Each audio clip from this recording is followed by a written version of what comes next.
আসসালামু আলাইকুম সবাইকে। এসএসসি ২৬ ব্যাচের মানুষজন যারা আছো তাদের জন্য আজকের এই ভিডিওটা অনেক গুরুত্বপূর্ণ হবে আশা করি। আজকে আমরা এই ভিডিওর মধ্যে তোমার এখন যে জুলাই মাস চলতেছে, অর্থাৎ সামনে ধরো আগস্ট মাস থেকে তোমার সম্ভাব্য পরীক্ষার ডেট ধরে নাও ফেব্রুয়ারি।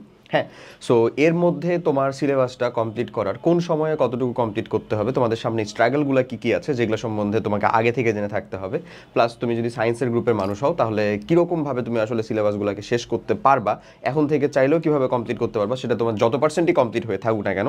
হতে পারে তোমাদের টেস্ট এক্সাম হয়ে গেছে, টেস্ট হয়ে গেছে, আবার বলতে সরি একেবারে দুঃখিত, প্রি টেস্ট এক্সাম হয়ে গেছে, আবার অনেক জায়গায় দেখা গেছে হাফ ইয়ারলি হয়েছে, প্রি টেস্ট আবার কয়েকদিন পরে হবে, আলাদা আলাদা রকমভাবেও দেয় অনেক স্কুলে। সো যাই হোক, তুমি যে অবস্থানেই থাকো না কেন, সবার আজকে একটা ডিপ অ্যানালাইসিস করবো আমরা। এই ডিপ অ্যানালাইসিস থেকে আশা করি খুব সহজে তুমি বুঝতে পারবা তোমার পজিশনটা এখন কোথায় আছে এবং কোন ত্বরণে বা কোন গতিতে আসলে তোমাকে আগাতে হবে সামনের দিকে, যেন তোমার অ্যাটলিস্ট তোমার এই যে তোমার এক্সামের আগ দিয়ে একবার রিভিশন সহ সিলেবাসটা কমপ্লিট হয়ে যায়। ঠিক আছে, সো চলো আমরা প্রথমে হচ্ছে যে ভালো মতন দেখা শুরু করি যে আমাদের কাছে আসলে কী কী আছে। যদি আমরা আসলে আমাদের সময়টা অ্যানালাইসিস করি তাহলে কী কী দেখতে পাই। আমরা যদি আমাদের টাইমটা অ্যানালাইসিস করি তাহলে ধরো তোমার পরীক্ষার ডেট কাইন্ড অফ হচ্ছে যে ২৬ ফেব্রুয়ারিতে।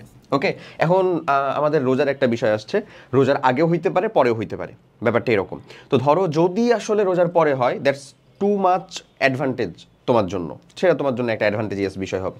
বাট যদি আগে হয়ে যায় তাহলে কিন্তু অ্যাডভান্টেজ হবে বা ডিসঅ্যাডভান্টেজ হবে আমি এরকম বলতেছি না, বাট যদি আগে হয়ে যায়, আগে হওয়ারও তো পসিবিলিটিস আছে, এক্সাক্ট তো আর ডেটটা দিয়ে দেয় নাই, তো যদি আগে হয়ে যায় তাহলে কিন্তু তুমি ওই রোজার সময়টা পাবা না। সো ওই যে রোজার টাইমটুকু আছে সেটুকু তুমি অ্যাডভান্টেজ হিসেবে চিন্তা করবা বা বোনাস হিসেবে চিন্তা করবা। আমরা ধরে নিব সেটা রোজার আগেই হচ্ছে, ধরে নাও। যদি দেখি যে কোনো কারণে পেছাচ্ছে, রোজার পরে হচ্ছে যে পরীক্ষাটা, তাহলে অবশ্যই সেই সময়টাতে আমি আরও 2বার হয়তো বা রিভিশন করতে পারবো, সেই টাইমটা আমি আলাদা রকমভাবে দেখলাম। সো এখন থেকে চিন্তা করতে গেলে আগস্ট থেকে শুরু করো তুমি, আগস্ট, তারপরে হচ্ছে September, October, November, December, January, February, kind of এরকম। 8 মাস সময় নাই কিন্তু তোমার হাতে, তুমি এটা নিজেই বুঝতে পারতেছো। সো তোমার কাছে 8 মাস সময় নাই, খুব যদি মোটা দাগে দেখতে চাও তাহলে সময় আছে এখানে পাকা 3 মাস। এই যে আগস্ট থেকে শুরু করে আগস্ট, সেপ্টেম্বর, অক্টোবর, 3 মাস। তারপরে নভেম্বরটাকে আমরা সময় ধরতেছি না, কেন বলো তো? কারণ নভেম্বরে ম্যাক্সিমাম স্কুলের আসলে টেস্ট পরীক্ষা হবে।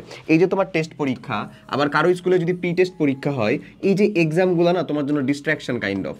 কি, তোমার সিলেবাস শেষ করতে একটা করে ডিস্ট্রাকশন। হ্যাঁ, ওরা কি করে, ওরা তোমাকে হেল্প করে এদিক থেকে যে তোমার কাছে যে রানিং টাইমটা চলতেছে আগস্ট, সেপ্টেম্বর, অক্টোবর, ধরো যে রানিং টাইমটা রয়েছে, এই রানিং টাইমটার ভিতরে তোমাকে সিলেবাস শেষ করার জন্য একটা তাড়া দিবে, এক্সট্রা একটা তোমাকে কি বলবো গুজবাম দিবে বা পুশ দিবে। বাট আলটিমেটলি ওই মাসটা, ধরো এই যে সেপ্টেম্বর যদি হয় বা নভেম্বর যদি হয়, আমি ধরে নিব যেন তোমাদের আসলে একটা মাত্র পরীক্ষাই থাকে, টেস্ট পরীক্ষা। আবার যদি প্রি টেস্ট পরীক্ষাও একটা থাকে তাহলেও কিন্তু এটা তোমার কাইন্ড অফ মানে তোমার জন্য ডিস্ট্রাকশন। আমি তোমাকে বলবো তোমার প্রি টেস্ট পরীক্ষার মধ্যে তুমি জাস্ট পাসের চিন্তাটা করো, যেন তোমার পাসটা উঠে চলে আসে। বাট তোমার মেন ফোকাস থাকবে হচ্ছে সিলেবাস শেষ করার জন্য। মেন ফোকাসটা কোথায় থাকবে বলো তো? সিলেবাস শেষ করতে, সিলেবাস কমপ্লিট করাতেই তোমার মেন ফোকাসটা থাকা উচিত। হ্যাঁ, তোমার হচ্ছে যে অবশ্যই তোমার টেস্ট পরীক্ষাতে ভালো একটা রেজাল্ট নিয়ে আসতে হবে, আমি ওখানে যাচ্ছি সিলেবাস শেষ করাতেই তোমার মেন ফোকাস থাকা লাগবে। ওকে, সো আমরা যদি দেখি একটু মানে টাইম ওয়াইজ ভাগ করে সেগমেন্টে, তাহলে আমরা দেখবো যে পরের মাসে ধরো আগস্ট, এগুলা হচ্ছে আমাদের একেবারে রীতিমতন উর্বর মাস, যাকে বলে পড়াশোনার মাস। রীতিমতন আমরা হচ্ছে যে সম্পূর্ণ টাইমটা ইনভেস্ট করবো পড়াশোনাতে। কীভাবে পড়াশোনা করবো, কতক্ষণ একটা চ্যাপ্টার কীভাবে পড়বো, একটা সাবজেক্ট কীভাবে পড়বো, কোন কম্বিনেশনে যাবো, ওগুলো আমাদের অ্যানালাইসিসের ভিতরে আজকে আছে, আমি যাচ্ছি সেখানে। আচ্ছা, সো আমাদের নেক্সট মান্থটা হচ্ছে ধরো আগস্ট মাসের মধ্যে এগুলা আগস্ট, সেপ্টেম্বর, অক্টোবর, এগুলো ধরে নিব আমরা সম্পূর্ণ হচ্ছে আমাদের উর্বর মাস। আমরা একেবারে পড়াশোনা করবো, প্রতিদিন কতক্ষণ করে পড়বো সেগুলো আমি বলে দিচ্ছি। ওকে, তারপরে ধরো টেস্টটা হবে হচ্ছে আমার নভেম্বর। টেস্টের মধ্যে আমার শেষ করে থাকা চিন্তা লাগবে হচ্ছে সিলেবাসটা এতটুকু, কতটুকু? 70 থেকে 80%। আর এখন আমি ধরে নিচ্ছি তোমার আসলে বর্তমান সিলেবাস, তোমরা তো এমনিতেও শর্ট সিলেবাসে পরীক্ষা দিচ্ছ ভাইয়া, বাট শর্ট সিলেবাস বলে যে খুবই কম কন্টেন্ট এমন কিন্তু না। মিনিমাম সায়েন্সের সাবজেক্টে প্রায় 36টা প্লাস চ্যাপ্টার আছে, মানে একেবারে টোটালে যদি চ্যাপ্টার আমি কাউন্ট করি তাহলে 36টা মতন চ্যাপ্টার আছে টোটাল সায়েন্স, মানে physics, chemistry, general math, higher math, biology সবগুলো মিলে যদি আমি কাউন্ট করি, সেখানকার কথা বলতেছি। আর একটা ভিডিও তোমার স্পেসিফিক থাকবে যে কোন চ্যাপ্টারগুলো মাস তোমার পড়াই লাগবে, মানে সিওর সিকিউ টাইপের চ্যাপ্টার বলতে আসলে কোনগুলা থেকে সিকিউ আসার পসিবিলিটিজ অনেক বেশি এবং কোনগুলা থেকে তুমি করে গেলে কাইন্ড অফ হচ্ছে যে চিন্তা করতে পারো যে তুমি কিছুটা সেফ জোনে আসো, এরকম কোনগুলোকে তুমি ফার্স্ট প্রায়োরিটিতে পড়বা, কোনগুলোকে তুমি সেকেন্ড প্রায়োরিটিতে পড়বা, এই রিলেটেড একটা ভিডিও কন্টেন্ট তুমি পাবা, খুব দ্রুতই পেয়ে যাবে আশা করি আমাদের এখান থেকে। ঠিক আছে, আচ্ছা, তো যেটা বলছিলাম 36 প্লাস চ্যাপ্টারের মধ্যে তোমাকে 70 থেকে 80% কমপ্লিট করার টার্গেট নিতে হবে টেস্টের আগ দিয়ে। এই 70 থেকে 80 প্লাস কমপ্লিট করলেও তুমি কিন্তু টেস্ট পরীক্ষাতে A+ উঠাইতে পারবা, যদি তুমি সেটাকে কমপ্লিট করার মতন করে কমপ্লিট করতে পারো। তাহলে তার মানে তোমার আসলে 100% টেস্টের আগেই মানে এত বেশি মাথা ব্যথা নেওয়ার দরকার নেই, হইলে তো খুবই ভালো আলহামদুলিল্লাহ। যেমন আমি যদি বলি আমার টেস্ট পরীক্ষার আগে আমার কিন্তু সিলেবাস কমপ্লিট হয়েছিল, বাট অবশ্যই অবশ্যই হচ্ছে যে কিছু কিছু চ্যাপ্টারের কিছু কিছু সাবজেক্টের কিছু কিছু চ্যাপ্টারের মধ্যে দেখা গেছিলো একটু ঘাপলা ছিল। তার মানে ওইটা আসলে মানে আমি বলতে পারি যে ওগুলো মোটামুটিভাবে কমপ্লিট হয়েছে, কিন্তু একেবারে এই যে এসএসসি প্রিপারেশন নেওয়ার মতনভাবে কমপ্লিট হয়েছে বললে ভুল হবে। সো ওই রকমভাবে কিন্তু কমপ্লিট হয় নাই। তাই তোমাদেরকেও বলবো এত বেশি পেরেশানি নেওয়ার দরকার নেই, বাট 70 থেকে 80% কিন্তু কমপ্লিট করার টার্গেটে নিতে হবে। তারপরে আমি যদি দেখি যে নভেম্বরের পরে যে আমার টাইমগুলো আছে, ধরো ডিসেম্বর তারপরে জানুয়ারি, এই 2 মাসের মধ্যে ইজিলি আমি বাকি অংশটুকু শেষ করে একবার রিভিশনও দিয়ে দিতে পারবো। কারণ কোর জিনিসগুলো শেষ করলেই হয়ে যায়, আসলে কোর জিনিসগুলো আমাদের শেষ করা লাগবে। হ্যাঁ, ওগুলা শেষ করলে তোমার হচ্ছে যে যে সাইডের বা ব্রাঞ্চের যে জিনিসগুলো আছে সেগুলো কাইন্ড অফ খুব সহজে শেষ করতে পারা যাবে। সেগুলো খুব সহজেই মানে ওগুলাতে তুমি এখানে যতটা ইফোর্ট দিয়ে যতটা আউটপুট নিয়ে আসতে পারবা, ওগুলা দেখবা সেম ইফোর্টে বেশি আউটপুট বের হয়ে আসবে, যে সাইডের যে চ্যাপ্টারগুলো আছে ছোট ছোট যে বা বিষয়গুলো আছে যেগুলো এরকম। আর এসএসসি তো ধরো ফেব্রুয়ারির দিকে হওয়ার কথা। সো তুমি আশা করি একটা ডিপ ডাউন মানে টাইমের অ্যানালাইসিসটা বুঝতে পারতেছো যে আমাদেরকে কোন কাজটাতে আগাতে হবে। আমি আগস্ট ফুল পড়াশোনা ইনভেস্ট করবো, সেপ্টেম্বর ফুল পড়াশোনা ইনভেস্ট করবো, অক্টোবর ফুল পড়াশোনা ইনভেস্ট করবো। আমি এখন 10 থেকে 30% কমপ্লিট হওয়া যেখানেই থাকি না কেন, এর থেকে বেশিও থাকতে পারি, অনেকেরই 40% 50%-এর কাছাকাছি কমপ্লিট হয়ে থাকতে পারবে, তাদের জন্য তো ভেরি গুড, শুভকামনা রীতিমতন তাদের জন্য। এটা কিন্তু তুমি নিজেই বুঝতে পারতেছো। তুমি প্রত্যেকটা অ্যাটলিস্ট সায়েন্স সাবজেক্টগুলোকে ধরো, তুমি সায়েন্সের সাবজেক্টগুলোকে ধরলেই দেখতে পাবা যে তোমার আসলে এই পার্সেন্টেজটা কেমন। ধরে নাও তোমার সায়েন্সের সাবজেক্ট, যেমন আমি যদি কেমিস্ট্রির কথা বলি, তোমাকে হচ্ছে যে কমপ্লিট করা লাগবে ধরো 6টা চ্যাপ্টার কেমিস্ট্রিতে, 6টা চ্যাপ্টারের ভিতরে তোমার হয়ে আসে হচ্ছে 2টা চ্যাপ্টার, তার মানে তুমি কত পার্সেন্টে আসো? অবশ্যই 50%-এর নিচে আসো কেমিস্ট্রির ক্ষেত্রে। সো প্রত্যেকটার এরকমভাবে চিন্তা করে দেখো না যে তুমি আসলে কত পার্সেন্টের নিচে আসো। তো ওই সবগুলোকে যোগ করলেই তো তুমি বুঝে যেতে পারবা, তারপরে গড় করলেই বুঝতে পারবা যে তোমার এভারেজ আসলে কত পার্সেন্ট কমপ্লিট হয়ে আছে। তোমার টার্গেটে যেতে হবে তুমি 70 থেকে 80% যেন টেস্ট পরীক্ষার আগে অন্তত কমপ্লিট করতে পারো, মানে নভেম্বরের আগে, অর্থাৎ উইদিন 3 মান্থ আমাকে এই টাইমটা দিতে হবে। তার মানে অবশ্যই আমার পড়াশোনার মধ্যে এক্সেলারেট করতে হবে ভালো মতন। তারপরে আমি তো নভেম্বরের পরে যে নভেম্বরকে আমরা টোটাল বাদ দিতেছি, বাট টোটালটা কিন্তু বাদ হবে না, বুঝছো? টোটালটা বাদ হবে না। নভেম্বরে আমরা পড়ার সময় পাবো, কিন্তু ওগুলাকে আমরা হচ্ছে সাইড আমাদের মানে কি বলবো এক্সট্রা হিসেবে রাখতেছি, বোনাস হিসেবে রাখতেছি, যে যে সময়টুকু পাবো নিজে তো পড়বা, ওই জায়গাটুকুতেই তুমি এবং তোমার মতন যারা সবাই এই ভিডিও দেখতেছে তাদের ভিতরে তুমি পার্থক্য সৃষ্টি করতে পারবা কোথায়? ওই যে ওই নভেম্বরের ওই টাইমগুলোতে, এই যে এক্সট্রা টাইমগুলোতে, যে এক্সট্রা টাইমগুলোতে তুমি পড়তেছো ঠিকই, ও দেখা গেছে ও চিন্তা করতেছে যে নভেম্বরে তো তাহলে তো ভাইয়া বলতেছে খালি টেস্ট পরীক্ষার জন্য পড়তে হবে, আর তো কিছু না, এক্সট্রা পড়ার দরকার নেই, ও কিন্তু ঠিকই কিছুটা হলে পিছিয়ে যাবে। অ্যাজ ইউজুয়াল, যে পরিশ্রম বেশি করবে সে তো আগাবেই। বুঝা গেছে নিশ্চয়ই? ওকে, সো আমাদের টার্গেট থাকবে এরকম, বুঝতে পারছো ভাইয়া? তারপরে এই 2 মান্থ প্লাস যে টাইমটা আছে এখানে, সেই সময়ের মধ্যে আমরা যে কাজটা করব সুন্দর মতন বাকি অংশটুকু শেষ করে একবার খালি রিভিশন করবো, ওটা ইজিয়ার হবে ইনশাল্লাহ, ওটা নিয়ে প্যারা খেও না। আচ্ছা, তো আমাদের এখন যদি আমরা 70 থেকে 80% আমরা এই নভেম্বরের মধ্যে বা টেস্ট পরীক্ষার আগ দিয়ে কমপ্লিট করতে চাই, অবভিয়াসলি পড়াশোনার মধ্যে অ্যাক্সেলারেশন করতে হবে। তাহলে আমাকে প্রথমে ঠিক মতন আসলে প্রত্যেকদিন কয়টা সাবজেক্ট পড়বো, কীভাবে পড়বো সেটার একটা হচ্ছে অ্যানালাইসিস লাগবে, প্লাস হচ্ছে যে একটা চ্যাপ্টার কীভাবে পড়বো সেটার অ্যানালাইসিস লাগবে। চলো এই দুইটা বিষয় হচ্ছে যে একটু বোঝার চেষ্টা করি, যে প্রত্যেকদিন আমরা এখানে লিখেই রাখছি, ধরো প্রত্যেকদিন আমরা কয়টা সাবজেক্ট পড়বো এবং কতক্ষণ পড়বো, কিভাবে আসলে পড়াশোনাটা মেনটেন করবো। দেখো আমি নিজে পড়ার টাইম এখানে একেবারে ফিক্স লিখে রাখছি 3 আওয়ার্স প্লাস, এটাকে 3 আওয়ার্স প্লাস লিখবো। কোনোদিন যেন নিজে পড়ার সময় মানে কি ভাই, তোমার স্কুল, হ্যাঁ, তারপরে হচ্ছে কোচিং, ঠিক আছে, তারপরে হচ্ছে যে মানে কোনো শিডিউল ক্লাস বা রুটিন ক্লাস বলতে কি বুঝাচ্ছি সেটা আমি বুঝাচ্ছি, থামো। রুটিন ক্লাস, তারপরে হচ্ছে আরেকটা হলো তোমার টিউশন। এই সব কিছুর বাইরে তোমাকে মাস্ট বি একটা রেগুলার ডের মধ্যে 3 hours plus time minimum requirement করতেই হবে, দিতেই হবে, তাছাড়া কোনো উপায় নাই ভাই। যদি না দিতে পারো তাহলে বোঝো যে তোমার আসলে অতিরিক্ত পরিমাণে সময় কোথাও না কোথাও ওয়েস্ট হচ্ছে, নষ্ট হচ্ছে, যাতায়াতে হইতে পারে, ফোনে হইতে পারে, আদার্স যে কোনো জায়গার ভিতরে, কোনো অ্যাডিকশনে হইতে পারে, যে কোনো জায়গার ভিতরে নষ্ট হচ্ছে, সেটাকে কমিয়ে নিয়ে এসে এখন এই যে 3টা উর্বর মাসের কথা বললাম, এই 3টা আমাদের একেবারে কার্যকরী মাসের মধ্যে টোটালি পড়াশোনার ভিতরে ইনভেস্ট করতে হবে এই টাইমটা ফুললি। যদি এই যে বিশ্বাস করো এই ফুললি 3 মাসটাই হচ্ছে তোমার হাতের ওই ট্রাম্প কার্ড। হয় এই মাসের মধ্যে তুমি হচ্ছে যে একেবারে A+ পাওয়া, বোর্ডে স্ট্যান্ড করা, বৃত্তি পাওয়া মানুষজনের হচ্ছে কাতারে ঢুকে যেতে পারবা, অথবা এই 3 মাসের মধ্যে তুমি কাইন্ড অফ পিছিয়ে পড়াদের মানে ফেলুয়া পার্টির ভিতরে চলে আসবা। এই 3 মাসটাই হচ্ছে তোমার ওই ট্রাম্প কার্ড। ওকে, আচ্ছা, তো আসো যেটার কথা বললাম। আর যদি ছুটির দিন হয়, যেমন এখন শুক্র শনি ছুটি আছে, সামনে হয়তো বা শনিবার ছুটি চলে যাচ্ছে, হোয়াট এভার ইট ইজ, সামনে শনিবার ছুটি যদি চলে যায়, তার মানে হচ্ছে যে ধরো রেগুলার বাকি 5 দিনে পড়ার প্রেশারটা এখন 6 দিনে ভাগ হবে, বা অন্যান্য দিনে পড়ার প্রেশারটা কমবে, তখন এখানে তুমি দেখা যাবে যে 4 আওয়ার প্লাস হচ্ছে যে টাইম বের করতে পারতেছো রেগুলার ডেতে। আচ্ছা যাই হোক, সো ছুটির দিনে তোমার টার্গেট থাকবে 6 থেকে 8 ঘন্টা মিনিমাম, 6 থেকে 8 ঘন্টা পড়াশোনার মধ্যে ইনভেস্ট করতে হবে। এই টাইমটা যদি করতে পারো, তারপরে আমরা 2টা শিফটে ভাগ করে আসলে পড়াশোনা করবো। আমি যেটা হুবহু ফলো করতাম সেটাই তোমাদেরকে বলে দিচ্ছি। দেখো আমি হচ্ছে ফিজিক্স এবং জেনারেল ম্যাথকে একদিনে রাখতাম, এবং সেই দিন আর 3টা নন সায়েন্সের সাবজেক্ট রাখতাম, হচ্ছে বাংলা, ইংলিশ, ইসলাম শিক্ষা।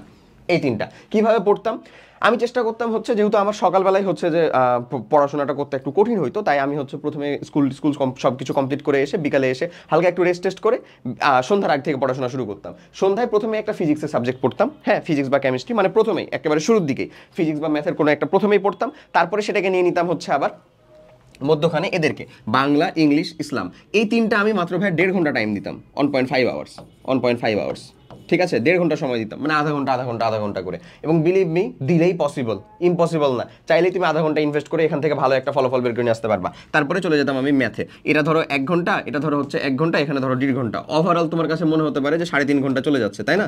হ্যাঁ যাবে, ওই যে বললাম না 3 ঘন্টা মানে 3 আওয়ার্স প্লাস তোমাকে টাইম নিয়ে আসতে হবে, তো মিনিমাম তো 3.5 ঘন্টা তোমার এখানে যাচ্ছে। এটা কিন্তু নিজের পড়াশোনা। এই নিজের পড়াশোনা মানে কি বোঝানো হচ্ছে?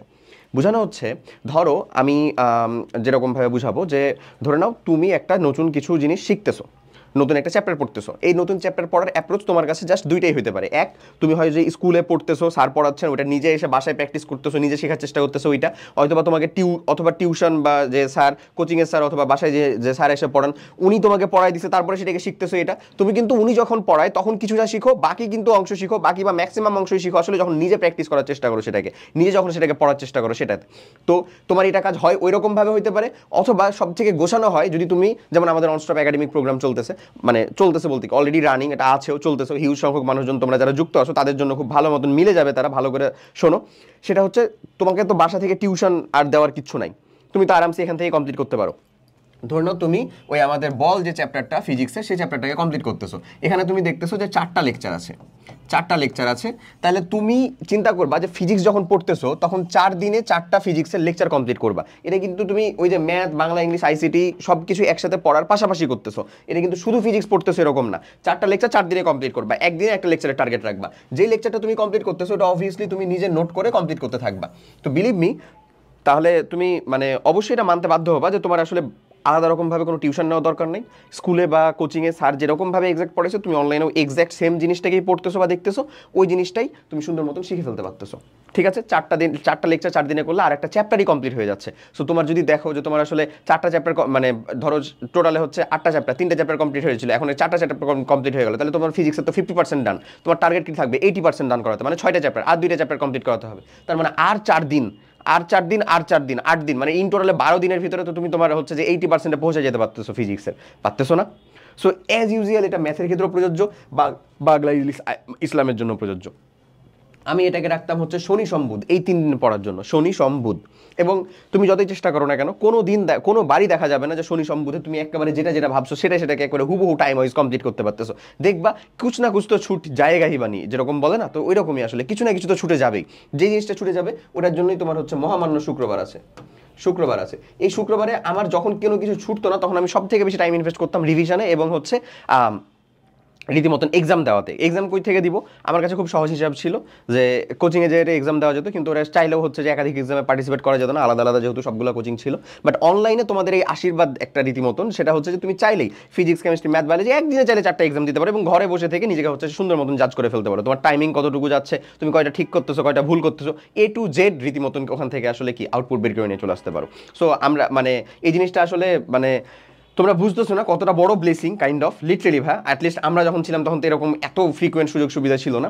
সো এই ব্লেসিংগুলা মানে সুযোগ সুবিধা কাইন্ড অফ অতিরিক্ত বা খুব বেশি হয়ে যাওয়ার জন্য দেখা যাচ্ছে যে তোমাদের এই জেনারেশন থেকে মানে পজিটিভ ইনপুটের সাথে সাথে নেগেটিভ আউটপুটও আসতেছে। এমন সুযোগ সুবিধা বেশি হয়ে যাওয়ার জন্য, লিটারেলি এটা সুযোগ সুবিধা বেশি হয়ে যাওয়ার জন্যই ফলাফল বলতে হবে। আমি তোমার একা দোষ দিচ্ছি না, আমি আমার মতন জেনারেশন থাকলেও বোধহয় এরকমই আউটপুট বের হয়ে আসতো। বাট বিলিভ মি, তুমি চাইলে এটাকে সম্পূর্ণ তোমার উপকারের কাজে লাগাতে পারো, উপকারের কাজে ব্যবহার করতে পারো। এবং যদি করে থাকো তাহলে দেখবা 1 সপ্তাহ, 2 সপ্তাহ, 4 সপ্তাহ বা 1 মাসের মধ্যে তুমি তোমার পরিবর্তনটা নিজের ভিতরে করে খুব ভালো মতন লক্ষ্য করতে পারতেছো। ওকে, আচ্ছা, সো আশা করি এটা বোঝা গেছে একটা শিফটের কথা। নেক্সট শিফটে আমি যেটা করতাম সেটা হচ্ছে কেমিস্ট্রি, বায়োলজি। এই বায়োলজি জিনিসটা আর বিজিএস জিনিসটা আমি একদিনই রাখতাম, কারণ এই দুইটাই ছিল হচ্ছে আমার কাইন্ড অফ কিছুটা অপছন্দের জিনিস। এবং মানে আমি অ্যাটলিস্ট এই যে অন্তত এই কয়দিন মনে থাকতো যে আমার শনি সম্বন্ধে অন্তত পড়তে ভালো লাগবে। আর বায়োলজি, বিজিএস এগুলো যেদিন থাকতো সেদিন আবার এই যে কেমিস্ট্রি রাখছিলাম, কেমিস্ট্রি পছন্দের জিনিস ছিল, হায়ার ম্যাথ রাখছিলাম, সেটা পছন্দের জিনিস ছিল, ওখানে হচ্ছে ব্যালেন্স করে রাখতাম। তারপরে এখানে খালি আইসিডি রাখছিলাম, এখানে আমি সাবজেক্ট হচ্ছে যে নন সায়েন্সের কম রাখছি, ওখানে যেহেতু 3টা আর এখানে হচ্ছে সায়েন্সেরই 3টা। ওকে, সো এগুলা এই কম্বিনেশনটা সম্পূর্ণ তোমার, এটা আমি ফলো করতাম, এটা আমি চেষ্টা করতাম আর কি, ব্যাপারটা এরকম। এখানে তুমি কিরকম ভাবে কমপ্লিট করবা, সেম স্ট্র্যাটেজি ফলো করবা, দেখবা একটু কম হবে একটু বেশি হবে, একটু কম হবে একটু বেশি হবে, নো প্রবলেম। এটা ঝামেলার কিছু না। শুক্র শনি যেদিন এক্সট্রা টাইম আছে না সেদিন প্রয়োজনে নন সায়েন্সগুলোকে বেশি নাও। এখানে যে 1 ঘন্টা 3 ঘন্টায় লেগে গেল, এখানে 3.5 ঘন্টা, বিজিএস এর জন্য টাইমই পাচ্ছ না, ধরে নাও পাচ্ছ না, নো প্রবলেম। এটাকে হচ্ছে যে ওই শুক্র শনির দিকে নাও। তা না তুমি যদি চিন্তা করো যে ওই যে আমাদের একটা চ্যাপ্টার, এই একটা চ্যাপ্টারের ভিতরে ধরো অনলাইনে আমাদের পার্টে 4টা বা 5টা পার্টে ক্লাস দেওয়া আছে, সো তুমি যদি 2টা করে কমপ্লিট করো 2 দিনে, তাহলে তো তুমি 2 দিনের ভিতরে একটা চ্যাপ্টারকে কমপ্লিট করে ফেলতে পারবা। আর আমার অন্তত কেমিস্ট্রি, বায়োলজি, হায়ার ম্যাথের মতন এত তো বেশি হচ্ছে যে কি বলবো, মানে রীতিমতন এখানে যে ধরে ধরে একেবারে ওই জায়গার ভিতরে প্র্যাকটিসের দরকার আছে, বিজিএস এর ক্ষেত্রে এরকম তো না। অ্যাটলিস্ট আমার মতে যেটা, সেটা কি, আমি হচ্ছে যে দেখবো এই যে ধরো মানে 6 দফা আন্দোলন হোক, এটার পটভূমি হোক, মুক্তিযুদ্ধের কথা হোক, কি হয়েছিল এই জিনিসটা যদি আমার সামনে কেউ হচ্ছে যে ভালো মতন ব্রিফ করে দেয়, তারপরে বই যদি দাগিয়ে দাগিয়ে দেখিয়ে দেয় যে এই জায়গাগুলো থেকে মনে রাখা লাগবে, ইনশাল্লাহ মনে রাখা সম্ভব। তাহলে আশা করি বোঝা গেছে যে প্রত্যেকদিন কয়টা সাবজেক্ট আমরা পড়বো, এখানে এই জিনিসটা দেওয়া আছে। এই কম্বিনেশনটা আমি ফলো করতাম, তুমি হুবহু ফলো করতে পারো, নিজের মতন একটু কাস্টমাইজ করতে পারো, টোটালি আপ টু ইউ। ওকে, এবং যদি আমরা বলতেছি হচ্ছে যে কোন শিফটে পড়বো, আসলে শনিবার শিফটে এরকম, রবিবার শিফটে এরকম, শনি সোম বুধে একটা, রবি মঙ্গল বৃহস্পতিতে একটা, তাহলে আশা করি মানে তুমি তোমার সিলেবাসটাকে 1 মাসের মধ্যে, একটা উর্বর মাসকে কাজে লাগাও, আগস্ট ধরো, একটা উর্বর মাসকে কাজে লাগাই দেখো, দেখবে এখান থেকে ফলাফল কত সুন্দর তুমি পাওয়া শুরু করছো। এবং একবার ট্র্যাকে থাকলে ভাই, একবার ট্র্যাকে চলে আসলে, মানে 1 সপ্তাহ থেকে 2 সপ্তাহ লাগে যেটা একবার ট্র্যাকে চলে আসলে তোকে আর মোটিভেট করার জন্য আলাদাভাবে কোনো ভাই লাগবে না, আলাদাভাবে কোনো টিউটার লাগবে না, তুই একাই হচ্ছে যে দেখবি অটোমেটিক্যালি তুই কমপ্লিট করে ফেলতেছিস সব কিছু। যে যে জায়গার ভিতরে ভয় লাগতেছিল যে এই জায়গাগুলো, এই সাবজেক্টগুলোতে আমি প্লাস করতে পারবো কিনা, কেমন হবে না হবে, সব কিছু দেখবা সুন্দর মতন গুছাই গেছে সব কিছু। নিজের সাথে সৎ থেকে, নিয়ত সৎ রেখে জাস্ট পড়াশোনা করো। ওকে, এরপরে চলে আসো ভাইয়া আরেকটা কথা বলে ফেলি, সেটা হচ্ছে যে আমরা একটা চ্যাপ্টার কিভাবে পড়াশোনাটাকে কমপ্লিট করব। দেখো, একটা চ্যাপ্টার পড়ার, যেটা নতুন চ্যাপ্টার আর কি, পড়ার টেকনিক আসলে মাত্র 2টাই, এক হচ্ছে ক্লাস, 2 হচ্ছে কন্টেন্ট। সো ক্লাস কমপ্লিট করার ক্ষেত্রে তুমি এটা অফলাইনে কোচিংয়ের ক্লাস হোক, বাসায় যে টিচার পড়াচ্ছেন তার ক্লাস হোক, কোচিংয়ে অন্যান্য কোচিংয়ের ক্লাস হোক, যেখানকারই ক্লাস হোক, স্কুলের ক্লাস হোক, তোমাকে চেষ্টা করতে হবে যেটা কনসেপ্ট ক্লাস মাস্ট, সেটাকে কমপ্লিট করতে হবে তোমার নোট করে। নোট করে করে তুমি অবশ্যই কনসেপ্ট ক্লাসটাকে মাস্ট কমপ্লিট করবে, এটার কোনো বিকল্প নাই। আমরা যেটা আমাদের অনস্টপ একাডেমিক প্রোগ্রামের কথা বলতেছি, তোমরা হচ্ছে যে ডেসক্রিপশন বক্সে লিঙ্ক পেয়ে যাবা, যারা যুক্ত আছো তাদের তো জানোই। অনস্টপ একাডেমিক প্রোগ্রামের ক্ষেত্রে প্রত্যেকটা চ্যাপ্টারে রেকর্ডেড কোয়ালিটিফুল যে কমপ্লেক্স ক্লাসগুলো দেওয়া আছে একাডেমিক, সেটাকে তুমি তোমার জয়টা পার্টে ভাগ করে দেওয়া আছে, তয়টা পার্টে পার্ট ওয়াইজ কমপ্লিট করে ফেলো, তয়টা পার্ট ওয়াইজ কমপ্লিট করে ফেলো, তোমাকে আর আটকানোর কিছু দরকার নেই। ওখানে তুমি আরামসে দেখবা যেটা কমপ্লিট করতে পারতেছো, অ্যাজ ওয়েল এজ সেখানে আবার টেস্ট পেপার সলভিং ক্লাসও যুক্ত করে দেওয়া আছে।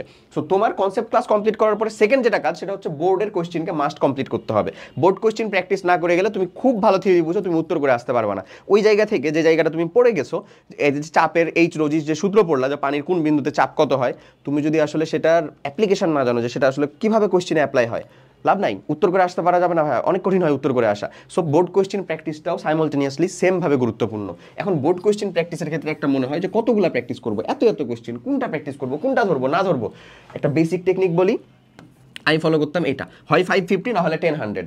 যদি তোমার কাছে টাইম খুবই কম থাকে তাহলে 5টা সিকিউ ধরো, র্যান্ডম সিকিউ নিবা যেটা রিপিটেড টাইপ না, রিপিটেড টাইপ না হলেই হয়েছে, তাইলেই চলবে, আর 50টা এমসিকিউ। ঠিক একই রকম ভাবে যদি তোমার কাছে টাইম বেশি থাকে, যেমন আমি এই কেমিস্ট্রিতে সবসময় 10টা করে সিকিউ সলভ করতাম, আমার ভালো লাগতো যেহেতু এটা সাবজেক্ট পড়তে, 100টা এমসিকিউ করতাম এরকম ভাবে। ঠিক এইরকম বিজিএসে আমি 5টা আর 50টা করতে হাঁপায়ে যেতাম, বায়োলজিতে আমি 5টা আর 50টা করতে হাঁপায়ে যেতাম। এই 5-50 মানে কি, 10-100 মানে কি, মানে হচ্ছে 1:10 রেশিওতে রাখবা সিকিউ এর সাথে এমসিকিউ কে সবসময়। এমসিকিউ কি, ফার্স্ট 1 থেকে বোর্ডের 50 যেটা তোমার কাছে আছে, ওটা প্র্যাকটিস করার জন্য তোমার কাছে এসএসসি সাজেশন যেটা বুক আছে, যেটা হচ্ছে যে আমাদের প্রোগ্রামের সাথে সম্পূর্ণ ফ্রি করে দেওয়া আছে, এসএসসি যেটা অনস্টপ আমাদের 26-এর জন্য যে প্রোগ্রাম, সেটার সাথে ফ্রি করে দেওয়া আছে, তুমি চাইলে সেখান থেকে নিতে পারো, তুমি চাইলে রকমারি থেকে অর্ডার দিতে পারো, কিউএনএ থেকে অর্ডার দিতে পারো, সেখান থেকে নিতে পারো, অথবা all in one master book, দুইটাকেই কম্বিনেশন করে পড়লে সব থেকে বেশি। এটা হচ্ছে লিটারালি সাজেশন, সম্পূর্ণ সাজেশন, যে যতটুকু মিনিমাম তোমার পড়াশোনা কমপ্লিট করতে হবে ততটুকু।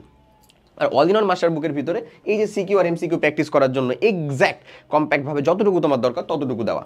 ওকে, সো তোমার কাছে এটা থাকতে পারে, তোমার কাছে কোনো টেস্ট পেপার থাকতে পারে, সাপ্লিমেন্ট থাকতে পারে, মেডিজি থাকতে পারে, হোয়াট এভার যাই থাকুক না কেন, মেডিজি থাকতে পারে, যেটাই থাকুক না কেন, গাইড থাকতে পারে, লেকচার পাবলিকেশন, পাঞ্জাবি পাবলিকেশন, যেটারই হোক গাইড থাকতে পারে, তুমি যেখান থেকে হোক এই যে এই সোর্সগুলোকে কমপ্লিট করবা, এটা হচ্ছে তোমার টার্গেট। তারপরে এক্সাম অ্যাটেন্ড করবা, কখন, শুক্র শনি ছুটিতে এক্সাম অ্যাটেন্ড করো। একটা এক্সাম দিতে হায়েস্ট 20 থেকে 30 মিনিট লাগবে, 2-3টা সাবজেক্টের এক্সাম দাও, 2 ঘন্টা থেকে 3 ঘন্টা এক্সামের পিছনে সময় ইনভেস্ট দাও। বিলিভ মি, 2টা বা 3টা উইকেন্ডের ভিতরে তুমি দেখতে পাবা যে তোমার এক্সাম দেওয়ার আগ্রহ যেমন বাড়ছে, এক্সামের নিয়ে প্যানিকও সেরকম হয় না, এক্সাম নিয়ে ভয়ও সেরকম পাওয়া যায় না, এক্সাম থেকে ভালো আউটপুটও বের হয়ে চলে আসে। ডান, তুমি আসলে তোমার পড়াশোনা সম্পূর্ণ গুছাই ফেলতেছো, সম্পূর্ণ। ঠিক একই রকমভাবে এখানে আরেকটা এক্সট্রা ফিচার সম্পূর্ণ খুব ভালো মতন দেওয়া, সেটা হচ্ছে দাগানো বই। আমাদের বোর্ড বইয়ের বিকল্প আসলে কিচ্ছু নাই, এটা আমরাও সবসময় বলি, আমাদের বোর্ড বইয়ের বিকল্প কিচ্ছু নাই, এবং ওই বোর্ড বইটাকেই সুন্দর মতন দাগিয়ে দেওয়া আছে, যে ওই বোর্ড বইয়ের ভিতরেও যে কন্টেন্টগুলো দেওয়া আছে তার মধ্যেও ইম্পর্টেন্ট কন্টেন্টগুলো সেগুলো দেওয়া আছে ওই আমাদের প্রোগ্রামের মধ্যে। সো আমাদের প্রোগ্রামের সাথে আমি যে প্ল্যানটার কথা বললাম সেটা সম্পূর্ণ ভালো মতন আসলে সিনক্রোনাইজ হয়, তোমাকে A to Z deep in details একেবারে বলে দেওয়া আছে। নেক্সট আরেকটা ভিডিও ইনশাল্লাহ তুমি পেয়ে যাবা, যে ভিডিওর মধ্যে তুমি আসলে পাবা, যেটাকে বলতেছি যে নেক্সট যে ভিডিও থাকবে সেখানে আমি বলে দিব তোমাকে, যেমন সায়েন্সের সাবজেক্ট যে 5টা তোমার যে physics, chemistry, math, biology, higher math, এইগুলোর ভিতর থেকে কোন কোন চ্যাপ্টারগুলো আমার মাস্ট পড়তেই হবে, কোন কোন চ্যাপ্টারগুলো আমরা এ ক্যাটাগরিতে পড়বো, কোনগুলোকে বি ক্যাটাগরিতে রাখবো মাস্ট, সেটা আমাদের দেখাই দিব। ওটা দেখে ফেললে আশা করি তুমি তোমার প্রায়োরিটাইজ লিস্টটাও বুঝতে পারবা যে কোনটাকে আগে শেষ করতে হবে, কোনটাকে পরে, প্লাস তোমার কতটুকু কমপ্লিট হয়ে আছে সেটার উপর ভিত্তি করে তুমি সুন্দর মতন একটাকে সিঙ্ক করতে পারবা। লাস্ট একটা অ্যাডভাইস দিব আজকের জন্য শুধুমাত্র, সেটা হচ্ছে যে মানে এটা সম্পূর্ণ ব্রাদারলি একটা অ্যাডভাইস অ্যাজ এ ভাই হিসেবে দেওয়া। সেটা হলো ভাইয়া যে তুমি তোমার যেহেতু মানে রীতিমতো নিয়ত সৎ রেখে তোমাকে প্র্যাকটিস করতে হবে খুব বেশি পরিমাণে, তাই তোমাকে বলবো হচ্ছে প্রেয়ার। নিয়মিত তুমি যদি প্রে করো হ্যাঁ, তাহলে দেখবা তুমি আসলে অনেক ফ্ল্যাকচুয়েটিং জিনিসপাতি থেকে দূরে সরে আসতে পারতেছো, মন স্থির থাকতেছে, শান্ত থাকতেছে, পড়াশোনা করতে পারতেছো এবং ইজিলি ট্র্যাকে আসতে পারতেছো, ট্র্যাকে থাকতে পারবা। ঠিক আছে? আর এই নিয়মিত প্রে করার জন্য তোমার স্লিপ সাইকেলটা মাস্ট বি মেনটেন করতে হবে। এই সময়টাতে সব থেকে বেশি প্যারা খাওয়া হচ্ছে এই একটা জিনিসে। স্লিপ সাইকেল যদি মেনটেন না হয় তাহলে তুমি তোমার রুটিন মেনটেন করতে পারবে না, রুটিন থেকে একেবারে খুব দ্রুতই আসলে মানে ছিটকে পড়ে যাবে যাকে বলে। তাই আমি বলবো স্লিপ সাইকেল মেনটেন করার জন্য প্রত্যেক দিন 12টা থেকে 1টার মধ্যে মাস্ট ঘুম, রাতে 12টা থেকে 1টার মধ্যে ঘুম, 7টা থেকে 7:30টার মধ্যে মাস্ট উঠতে হবে। সে যেটা ছুটির দিন হোক, যেমনই দিন হোক না কেন, সকাল 7টা থেকে 8টার মধ্যে মাস্ট উঠতে হবে। এই একটা সিম্পল জিনিস মেনটেন করার চেষ্টা করো এবং যেই কথাগুলো বললাম এখানে রুটিনের মধ্যে যা কিছু সব কিছু হচ্ছে যে ভালো মতন একটু খালি মেনটেন করার চেষ্টা করো। ইনশাল্লাহ উইথিন 3 মাস, এই যে আমরা এখানে বলছি না 3টা উর্বর মাস, 3টা কাজ করার মতন মাস, এই 3 মাসের ভিতরেই তুমি তোমার সিলেবাসটাকে সুন্দর মতন গুছিয়ে ফেলতে পারবা। সো এতটুকু পর্যন্তই। সবাই অনেক অনেক ভালো থাকো, ভালো মতন প্রিপারেশন নাও। ভাইয়া তোমাদের জন্য মনের অন্তরের অন্তঃস্থল থেকে দোয়া করবেন, তোমরা আমার জন্য দোয়া করো। সবাই অনেক ভালো থাকো। আল্লাহ হাফেজ, আসসালামু আলাইকুম।